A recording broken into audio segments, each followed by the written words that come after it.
Success Insight shares the stories of the people with passion and drive who make things happen in the world. Here's your host, Howard Fox. Hello, everybody, and welcome back to another episode of the Success Insight podcast. Our guest today is Dr. Katrina Rogers. Katrina is the president of Fielding Graduate University in Santa Barbara, California. Katrina is joining us on the podcast to chat about the book, Democracy, Civic Engagement, and Citizenship in Higher Education, Reclaiming Our Civic Purpose. The book was published in 2019 by Lexington Press and was edited by Katrina and William Flores and includes the writings of more than 20 university and college presidents. Katrina, welcome to the Success Insight podcast. Thank you. I'm very happy to be here. Katrina, I have to say this book, Democracy, Civic Engagement, Citizenship, and Higher Education, it is like the perfect book for the times we are living in. We are in the midst of an election cycle. We are also, for the spirit of full disclosure to our audience, we are in the middle of the COVID-19 crisis, and dialogue and how we solve problems and come together as a community in this country are of paramount importance. So I would love, just to learn more about you and, what was the spark that where you and your peer said, we need to write a book about this topic. So let's start about you first. Tell us a little bit about your background. Life is so interesting, Howard. I find that only in retrospect do you look back on your life and you see a pattern. And while you're in it, you don't necessarily see that pattern. I think I became very interested in democracy at an early age. So long before I went into higher education as a professional and long before I became a university president, I was always intrigued by the notion that if you as an individual, if you could figure out how to act and turn a lever on a system, you could make change happen. I think it started when I was actually quite a young woman during 1976. During the bicentennial, and I was still in grammar school, but I remember the excitement and the energy around all the bicentennial celebrations going on around the country.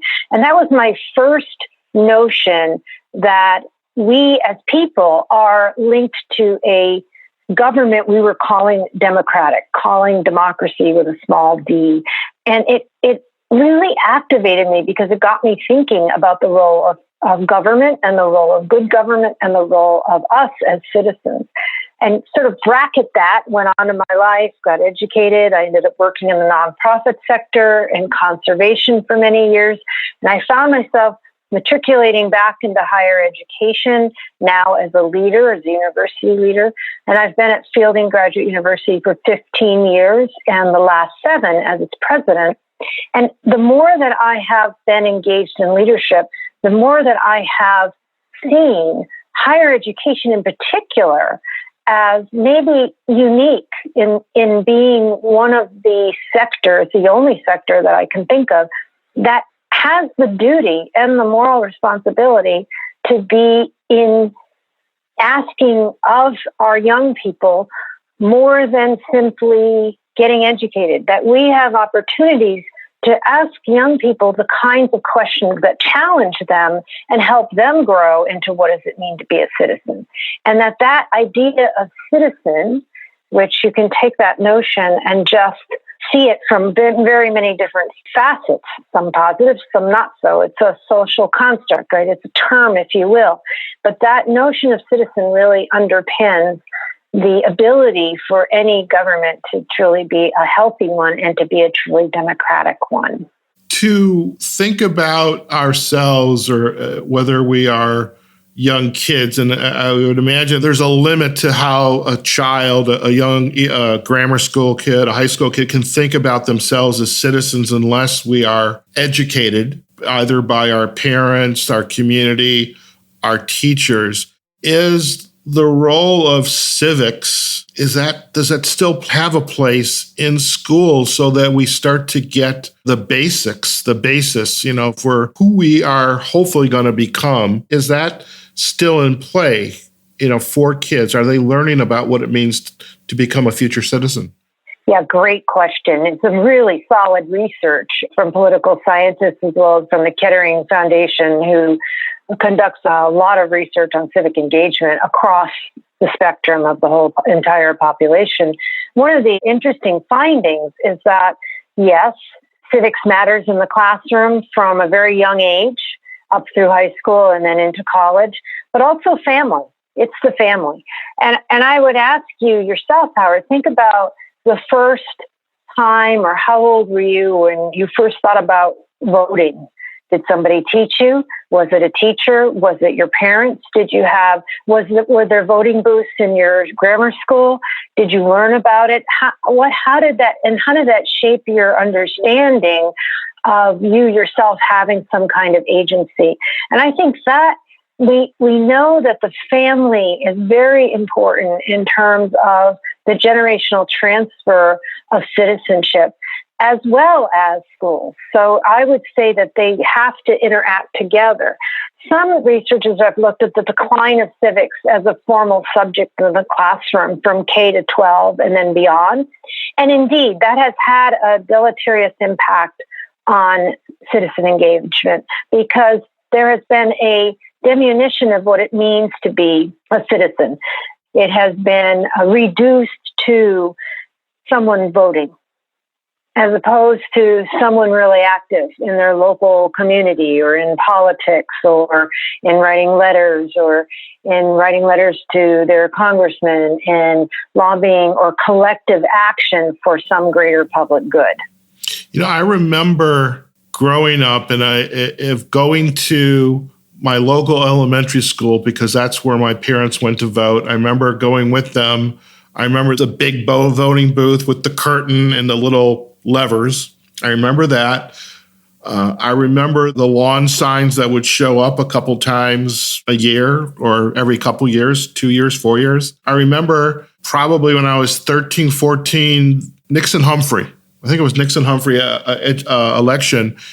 And I remember I must have learned something in school, because I remember I'm voting for Richard Nixon and just is stating that. Now, I have no idea why I said it, but I it's one of those childhood memories that I've carried with me. And I remember, just people coming to our door, knocking on our door, canvassing. And even as I grew older, I did it. I would walk down the street in a neighborhood here in Chicago and, are you going to go out and vote? And it's almost as though, our elders, people that are in my elder parents or grandparents' age, they're the ones that are staffing the precincts, when it's time to vote. I don't see a lot of younger people out there. Maybe I'm wrong, maybe on a university campus if there's a precinct nearby. But do you have a sense that as we are getting older, that late teens, early in the 20s, college-age kids, are they more involved? Or are they taking the course because it's a prerequisite? And then, okay, I'm done. I'm going to take my major courses in math and science, engineering. Are they learning more? It's part of the zeitgeist that we have an assumption that younger people are checked out or not interested, disengaged from democracy or democratic traditions. And at the same time, we can see some evidence for that. If you look at voting patterns, for instance, it's clear that people who are older tend to vote. They feel more vested in the system. They have more experience. I would say that voting, like any other active citizen engagement, is often somewhat developmental. That is, it is the case that as we mature, so there's one facet of it, that is, as we get older into our 20s and 30s, we see a more expansive view of the world. That just tends to be the case. And that's, normally, usually, generally, not casting any aspersions on that. I think that's very true. It's true for me. It's true for many people as they go through their life experience. As they accumulate life experience, they get more connected to community ideas. I think there's another piece, though, here that's important. I would say that young people are not disengaged at all. I think they're differently engaged. And a shout out to my co-authors who are campus-based presidents, and as you know, Fielding is not, that campus-based presidents really see a lot of action and a lot of good thinking and commitment and passion to different ideas, not all the same, right? but that these represent democratic ideals. So I think there's a different kind of engagement that generations take on, right? As media changes, as technology changes, as communication changes, as our understanding of democracy changes. And there's a wonderful historian, Will and Ariel Durant. They published together, and they were a pair, and they talk about how each generation has to claim the kind of society they want for their generation. And I would adapt that to be each generation has to claim democracy. And that's what you're always going to see, because it is something that you have to work on in order to make it real and in order for it to survive. This idea of, each generation has to claim their place and figure out what is it that I need to do to stay engaged and to kind of be a part of the community, help to grow the community. How did this book then start to come about? Because, I think on the negative side, every once in a while, maybe from certain news venues, education is a bad thing. There's a confusion, I think, between democracy and being a Democrat or liberal. I think universities are places of learning to learn how to critically redo research, have dialogue, critical thinking. And there's a stream out there that basically says, oh, you don't need to do that anymore.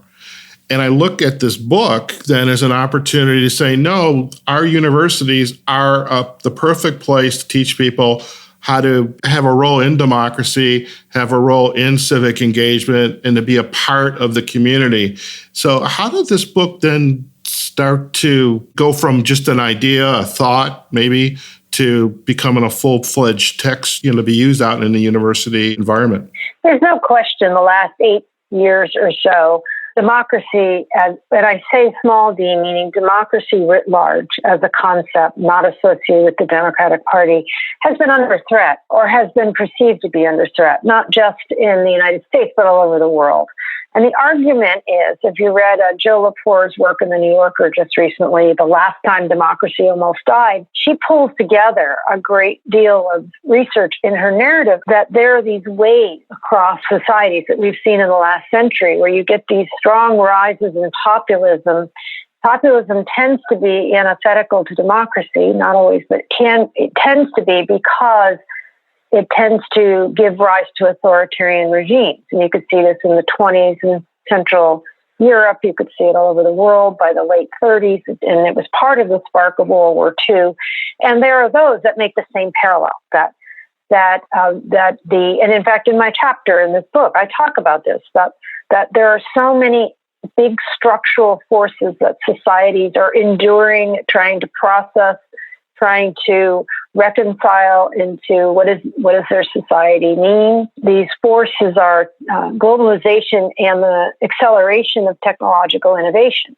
Those are the two forces that really are driving a lot of the changes in how we even view what a democracy is for and whether it has any purpose at all. And populist movements often come from fear, because it's an uncertain time and it's hard to know what the future is going to be. And it's largely unwritten. It's, of course, unwritten. And the challenge is often in those kinds of movements, they hearken back to some glorious age, which really never was, but it is an ideal of what they'd like society to be, what we'd like society to be. They can be very powerful movements for people because they seem to offer an answer during a time of great uncertainty. Arguably, humanity has never confronted something this, I don't know if I'd say catastrophic, as this is the first time humanity, with our communications ability, our technological ability, and the way that we've woven the world together through trade and commerce, that we are confronting something completely to a scale that humanity's never had to before, clearly. And I know you're going to ask me about COVID-19 later, but I'd say now this is another example. The pandemic is a perfect example of the intertwining and calling into question what is government for, right? And it's a great question. Yeah, it's interesting. As you were sharing that, I was thinking Yeah, this is a perfect segue for the COVID-19 because it opens up a lot of uncertainty about who our leaders are, what they're doing, how are they helping to keep me safe and secure. And, so as this threat from these populist forces are present, along comes this little COVID-19 to me as an equalizer. Doesn't matter how much money you make, where you live, it's going to affect us all. Now, it may affect certain socioeconomic and racial populations a little differently, but it's affecting us all. And I think, do you have a sense that because of this virus, like the conversations that this book would hopefully allow us to have in our classrooms? Because, there's 20 some chapters. Each chapter has a unique spin to it. Yours, higher education response, well, that was the introduction. Higher education response to new crisis in democracy. Your chapter, technology, inequality, and globalization, considerations for leaders in a democratic society. That I could see that is your place in this text, but all these chapters speak to a different aspect of, the democracy, engagement, higher education. Do you have a sense that the conversations coming out of this virus are going to be maybe front and center within these universities and colleges? Oh, I do. I wanted to go back to your earlier question to answer this one, which is, what was the motivation behind the book? The Kettering Foundation, whose mission is how to make democracy work as it should, has been convening a group of college presidents and university presidents these past few years. And we meet and have conversations. What are we seeing on our campuses? What are some of the big challenges? Particularly, what's been on the minds of college and university presidents these past 4 years since the 2016 election is the continuing polarization. It's happening before, clearly, but the continuing polarization and inability to talk across difference or feel like you can respect difference, whether that's political differences, racial, whatever they are, religious, and so on, that we're getting more and more into separate tracks where we only talk to people like ourselves who think the same things we do. And that's in itself an existential threat to democratic ideals, right? Of consensus, negotiation, collaboration, collective action. So as we gathered, we thought, but there are really good examples of work going on all across the nation in colleges and universities, and we should talk about those and we should share them. So when you read the individual chapters, and really a shout out to my great co-authors, they talk about, at a land grant, how does this work? How are they thinking about strengthening civic engagement? And remember, it's not about indoctrinating or inculcating, young people with a certain view of the world. It's meant to be helping people become critical thinkers, questioning assumptions, asking critical questions, navigating across difference. How do I talk to someone who doesn't agree with me politically?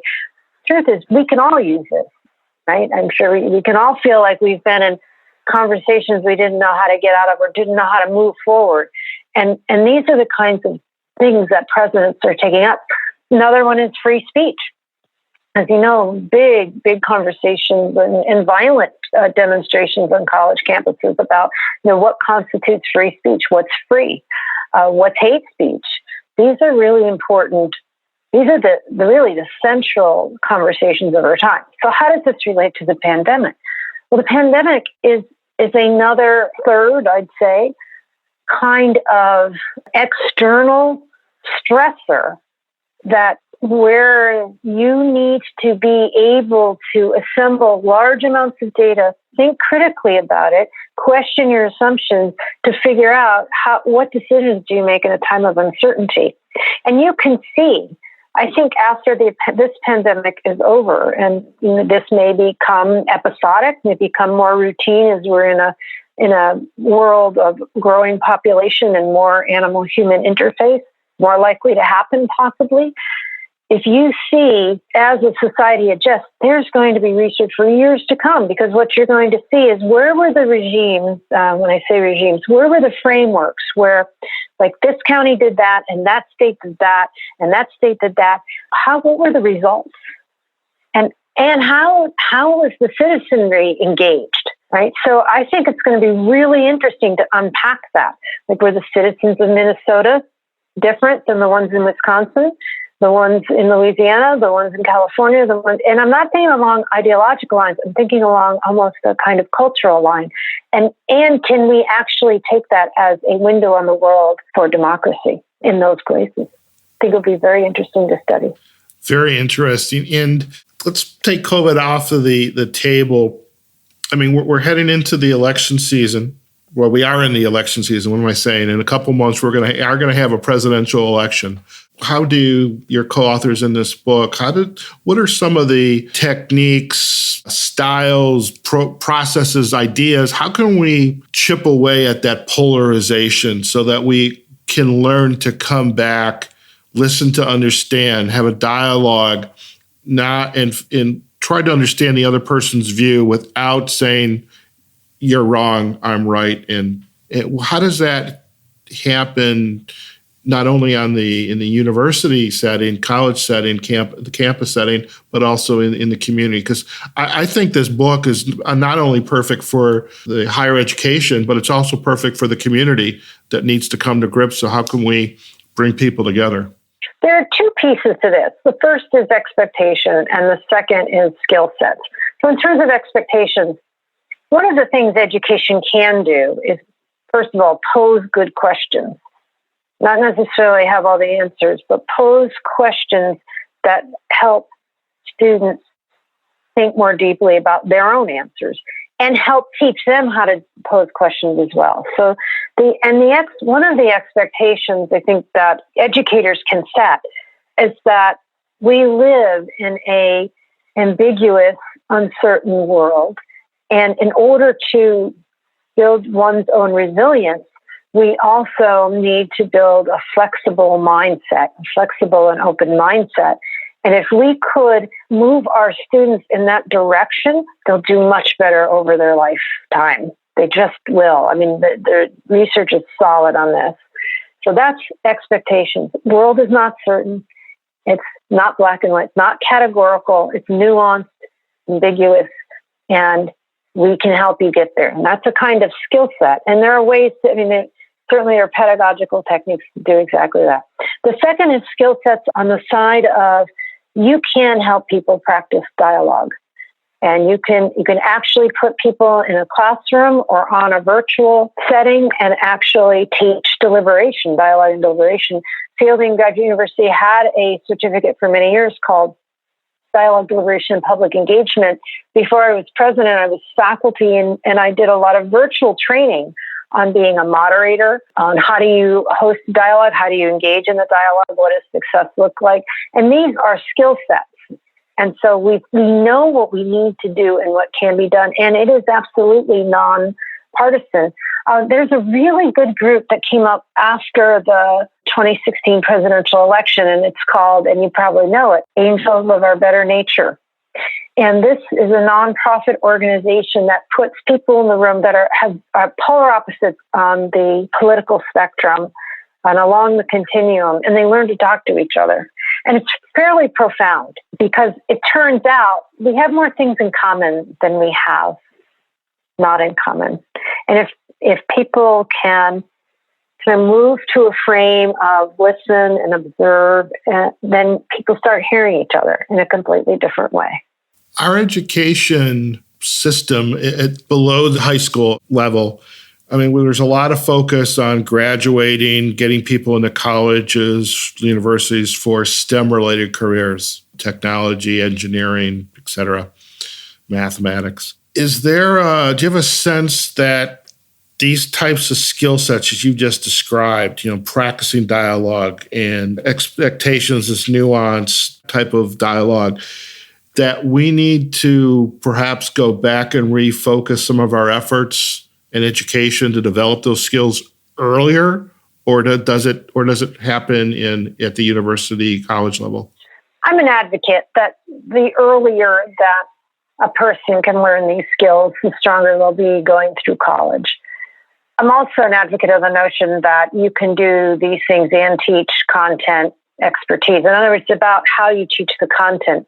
It doesn't have to be rote learning, for instance. And there's a great deal of innovation and creativity in K through 8 and K through 12 these days that we interweave these kinds of content areas with these kinds of skill sets so that students are learning as they go. Having said that, though, they can be learned at any time in one's life, and they don't even have to be learned in a formal setting. I mean, certainly there are many, many people that don't have the opportunity or can't avail themselves of the opportunity to go to college that, are quite sophisticated in thinking and so on. But the thing is, when you're an educator, if you're a college or university president, you're in the sector, you can promote this at your university. You know that you can really be an advocate and a stalwart supporter of these democratic ideals. I think, though, there is another piece of it, and goes back to what I said way at the beginning. It's not just about education, it's also about family and that generational transfer of knowledge, family or community or friends. I think it's important that we also help each other so we can do that in more informal settings. And I think that's also a very important part of democracy, which is the way that it's the way that you and I engage with each other too, not just what I may learn or what my parents taught me, but it's all of us together, which comes to mind in Tom Brokaws' book, The Greatest Generation. He talks about, his argument is that basically that was a generation, World War II generation, that forged a common bond. And since so many people were in the war directly, men and women, and everyone was affected indirectly, that after the war, there was much more of a sense of we're in this together, and there was multilateral institutions that were formed right after the war for world trade. There's the Fulbright program that was global, the Peace Corps a little later. There was still that whole generation had this notion of we may be different in the political spectrum, but we are, at the end of the day, we're all trying to make progress, right? We're all trying to get to some common goal. And his argument was that, and others have taken this up as well, that generation, when they were in Congress, they may disagree and they may be vociferous in some of their disagreements, but ultimately they compromised. And that's something that the next generation lost. That common bond that World War II created for that generation was lost in successive ones, which a larger generation, much bigger, much different, and more diverse set of experiences. The center was changing. Lots of other things were going on, clearly, civil rights, women's rights, etc. But that created a kind of diffusion. And some have argued that that's why this work is so important to make explicit, because that's the only way to break through. And you can break through in education, you can break through in work. Those are two experiences that are most common to people. I would be curious whether the COVID-19 crisis could be one of those significant events that will prompt us to go back and look at who we are as individuals, as community, what kind of decisions that we make or have to make, so that maybe we might not be able to prevent the next pandemic, but we can certainly minimize as best we can the repercussions of it. So I guess I hope it's, when we come out of this, we have opportunity for better dialogue, better decisions, better realizing we're all in this together. I'm curious with the book, Katrina. Again, I love, kind of going through the chapters and just, I look at myself I think of myself as a scholar educator. And for our listeners, in the spirit of full disclosure, I went to Fielding Graduate University back in 2008 to 10. And that's where I got my leadership degree and my master's in leadership and development and my coach training. So I have a special place in my heart for Fielding. And I love the distance learning aspect because it provided me I was on the road all the time. So distance learning provided me the perfect venue to go back to school and to retool myself and to make my pivot. And what I love about what we're going through right now is that, universities like Fielding, or that have distance learning programs, that it opens up education to many people who may not have thought they can go to school. And I'm curious universities like Fielding, some of your peers that contributed to the book, do you have a sense that there's opportunities for them and Fielding to contribute, to businesses who want to provide more education to their employees? Maybe they can't afford to go to school, but then Fielding can come in and deliver a class like on dialogue, decision making. What is your sense there? Yeah, absolutely. To start with the end, the last part of your question, it's definitely the case that Fielding, we now do a lot more what I'd call mini programs or customized. They're not even necessarily programs so much as they are trainings. And as we move into more virtual spaces, as everyone's gotten more comfortable, as you know, Fielding has been in virtual, we call it distributed learning business for over 45 years, but we also have in-person opportunities for events. So as a hybrid, we're very comfortable with virtual learning and what that takes to learn virtually. So I think what an exciting time for Fielding is exactly what you just said. So we do have courses in World Cafe, which is a large-scale model. It's a model for large-scale dialogue on hot topics, on hot controversial topics, the kinds of things that get people very emotional. And that's a really good training program. And yeah, anything can be adapted for an organization or a company. We're finding, for instance, you mentioned the STEM professions before, science, technology, engineering, and math.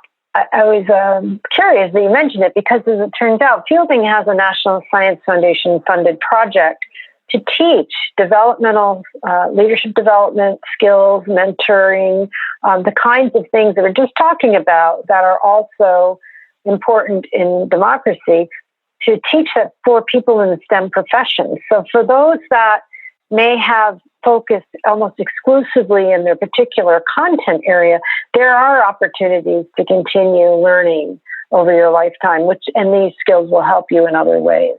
And so that's an example of how we've taken our own model and our own content, because you were in the Human Organization Development Program at Fielding, and actually say, what can we do to teach and teach others in a different way that isn't a full-scale doctorate. And I think that's important as scholar practitioners and as people who believe in the importance of knowledge in the world. If we leave this podcast today, we'll leave it today. I'm curious, what has been the reaction to the book and to what you and your peers have produced, and about the future of education and our democracy? What are you hearing from either the students or somebody? You never know who's going to read a book and find it. We're going to put a link to the book on Amazon. Hopefully we'll sell a copy. What have you been hearing, or what have your peers been hearing about this book and what it's providing, and kind of perhaps some ideas for the future? Yes, good. We're certainly hearing across higher ed, and particularly a number of national associations have been very interested in having us go to their conferences or run a virtual conversation on some of the topics in the book. So we're getting a lot of interest there. So American Council on Education, the American Association of Colleges and Universities, and there's a number of them that operate out of D.C. We did a presentation of the book at the National Press Club in D.C. last year. So that's been very positive, and it's mostly been received, I would say, very well. I think there's some good constructive critique also from college presidents, from not necessarily from college presidents, but more along the lines of from other educators saying, okay, this is great, but how do I actually make it happen? How do we get from the concepts that maybe a particular president uses on a campus with their faculty, and how do I initiate this in my own campus, or how do I get the faculty really excited about the work that doesn't feel prescriptive or, sort of a top-down, you do this. And then in the other sense, also, well, we can get some of our students engaged. How do we make that more widespread, right? How do we build that up in such a way that it doesn't get reduced to, well, I voted, that's enough, or I did a volunteer project and that's enough? How do we really make it more real and more integrated into a student's experience over their college career? So I think there's a lot of good, it sparked a lot of good conversation. And I think that's been gratifying to see. Some actual college, particularly community college districts, have actually taken it on and ordered it for all of their teachers and a number of their classrooms. So we're seeing more and more uptake there. It's about to come out in paperback a little later this year. It would have come out earlier, but COVID-19 postponed that process. But I think once it comes out in paperback, because we wrote it in a sense for it to be enduring, and that it has a very, very long shelf life. A good academic book should. And even though it's a snapshot, it should endure for many decades is our hope. And I think there's another piece, though. I mentioned before, we have to consider that globalization continues to unfold across the next decade, as does the acceleration of technological innovation. So the rise of artificial intelligence, the rise of big data, how we think about it, how we analyze it, how we marshal it to make decisions. This is going to be more and more in front of us. The other piece that I mentioned in the chapter that I think you can see playing out in the pandemic, this is another reason why this book is so enduring, is economic inequality, is the wage stagnation since the 1970s in this country, the continuing divide between, say, those that have a college degree and those that don't, and how that's playing out in terms of who gets what jobs. And it plays out racially, plays out in class, plays out in economics, and that these things come to the fore. What the pandemic is showing us is that people who don't have as much suffer more, right? And that there's a big divide in America. And what's an interesting thing is you asked before about how may this pandemic change us. And one of the things I'm hoping it will do is it will reveal to us how we may be divided by economic circumstance, by race and so on, and by where we live and all of that. But you know what? We need to survive by taking care of each other.